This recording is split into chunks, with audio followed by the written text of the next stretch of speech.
मेरे प्रिय बहनों, भाइयों और बेटे और बेटियों, कोरोना जैसी महामारी का सामना हमें कभी करना पड़ेगा, यह हमने कभी सोचा नहीं था। आज सारा विश्व, हमारा देश और हमारा प्रदेश भी इस महामारी से जूझ रहा है। मुख्यमंत्री बनते ही मैंने आप सबके सहयोग से, हमारे कोरोना योद्धाओं के सहयोग से, स्वयंसेवी संस्थाओं के, समाज सेवियों के सहयोग से इस बीमारी से निपटने का हर संभव प्रयास किया। एक हद तक हमने कोरोना पर नियंत्रण भी प्राप्त कर लिया, लेकिन इसके बाद लॉकडाउन से हमको अनलॉक की तरफ जाना पड़ा, क्योंकि जान भी है और जहान भी है। हमको आर्थिक गतिविधियां भी प्रारंभ करनी थी, लेकिन अनलॉक के शुरू होने के साथ ही ऐसा लगता है जैसे हम कुछ असावधान हो गए। अनावश्यक रूप से हम बाहर निकले, कई लोगों ने चेहरे पर मास्क नहीं लगाए,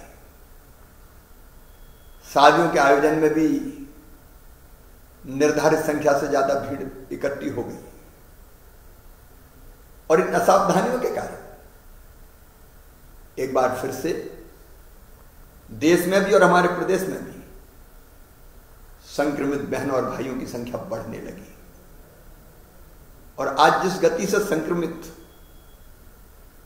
बहनों और भाइयों की संख्या बढ़ रही है, वो मेरे और आपके मन में चिंता पैदा कर रही है। अब सावधान होके इस बीमारी से निपटने का समय फिर आ गया है। हमारी असावधानी हमें भयंकर खतरे में डाल सकती है। इसलिए आज मैं आपसे निवेदन करता हूं, और इसलिए मैं आपसे निवेदन करता हूं, सरकार, समाज, हम सब मिलके इसको एक बार फिर से नियंत्रित करने के लिए न केवल अनुशासन रखें, बल्कि सख्त कदम भी उठाएं। आप जानते हैं, जुलाई से लेकर सितंबर मास तक अनेकों त्योहार आने वाले हैं। त्योहार हम उत्साह से मनाएं, यह हमारी परंपरा रही है, लेकिन कोरोना हमें इसकी इजाजत नहीं देता।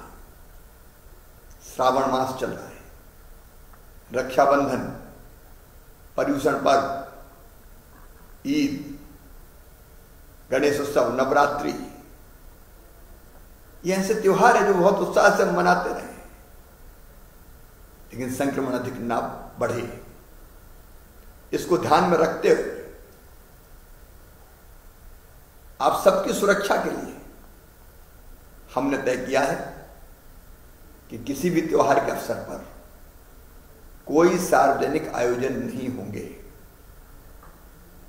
झांकी, ताजिया, जुलूस इत्यादि कोई गतिविधि नहीं होगी। हम घर पर रहकर ही त्योहार मनाएंगे। विवाह समारोह में अधिकतम संख्या केवल 20 होगी, 10 वर पक्ष से, 10 वधू पक्ष से। कोई पारिवारिक कार्यक्रम, जन्म दिवस इत्यादि का है, 10 से ज्यादा व्यक्ति उसमें इकट्ठे नहीं होंगे।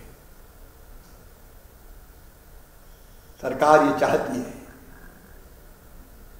कि जहान तो चले, लेकिन जान भी रहे, और इसलिए मैं आपसे प्रार्थना करता हूं, बिना मास्क लगाए आप घर के बाहर ना निकले, बल्कि अनावश्यक रूप से घर के बाहर ही ना निकले।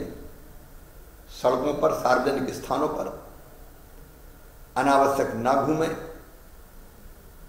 2 गज की दूरी हमेशा अपने बीच रखें।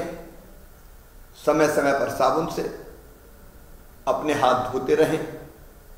अपनी रोग प्रतिरोधक क्षमता बनाए रखने के लिए योग, प्राणायाम,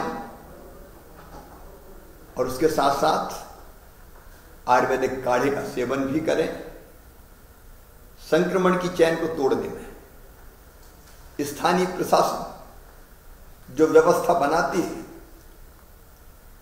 उसका भरपूर पालन करें।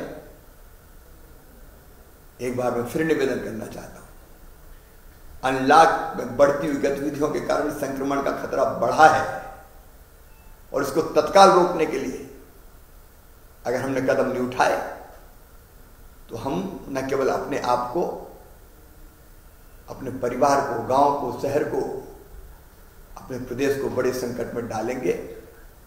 इसलिए मेरी अपील है, सावधानी रखें, सावधानी में ही सुरक्षा है। बहुत बहुत धन्यवाद।